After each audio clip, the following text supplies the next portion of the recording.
Barakatah Yahweh, Barakatah Yahweh Shah. All praises to Yahweh, Ba'ashem Yahweh Shah, Ba'ashem Kadash. Yahweh being the name of the Heavenly Father. Yahweh Shah being the name of His only begotten Son, who they ignorantly call Jesus Christ. Now, when you look at Acts 13 and 1, it clearly brings out that the Israelites was dark-skinned people. It says the prophets and the teachers, meaning it was given them as a whole. See, as a whole, they was prophets and teachers, and these individuals was dark-skinned. They was not the Greeks. They was not the Romans, who was the so-called white man. So these people putting up these images, they are the liar, they are the deceivers, they are the Antichrist. Now let's get a couple scriptures and back it up. Now when you go into Second Thessalonians, it tells you this is what a man of sin would do. It says, verse 3, let no man deceive you by any means, for that day shall not come except there come a falling away first, and that the man of sin be revealed, the son of perdition. What the man of sin is going to do? Who opposed and exalted himself above all that is called God or that is worshipped, so that he as God sit in the temple of God, showing himself that he is God. So the so-called white man, and at the time the Romans, they was trying to infiltrate and show that they was going to be God. That's why Apostle John said that the Antichrist is already here, because they was ruling over the Israelites at this time. But they was going to be revealed also in the present time, or in the future, from when Paul was writing this.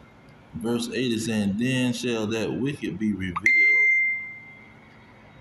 whom the Lord shall consume with the spirit of his mouth, and shall destroy with the brightness of his coming. So you got the wicked. Let's go and find out who is this wicked, who is the one telling these lies, and who is the man of sin. Say that wicked. Malachi 1 and 4 says, whereas Edom says, we are impoverished, but we will return and build the desolate places. Thus says the Lord of hosts, they shall build, but I will throw down, and they shall call them the border of wickedness. So the wicked is who King David was talking about in Psalms. This is who King Solomon was talking about in the Proverbs. And they represented a nation. This is what Job was talking about. In Job 9 and 24, where it say the earth is given into the hand of the wicked. It was talking about the nation of Edom, the border of wickedness. And this is why they put up the image of the Edomite to be Yahweh Shah. I'm going to give two examples of the Edomites. King David, in Psalm 52, it said, when Doeg the Edomite came and told Saul a lie. Look at verse 3. King David said, thou lovest evil more than good, and lying rather than to speak righteousness. So these Edomites, they love to tell lies, and they love to whitewash things and show themselves as everybody. That's why the man of sin, the son of perdition, would show himself as God. That's what the white Jesus come from. But this is the Edomite. Now look at what King David says about the wicked, because the wicked is the Edomites also. the border of wickedness. It says the wicked are estranged from the womb. They go astray as soon as they be born, speaking lies.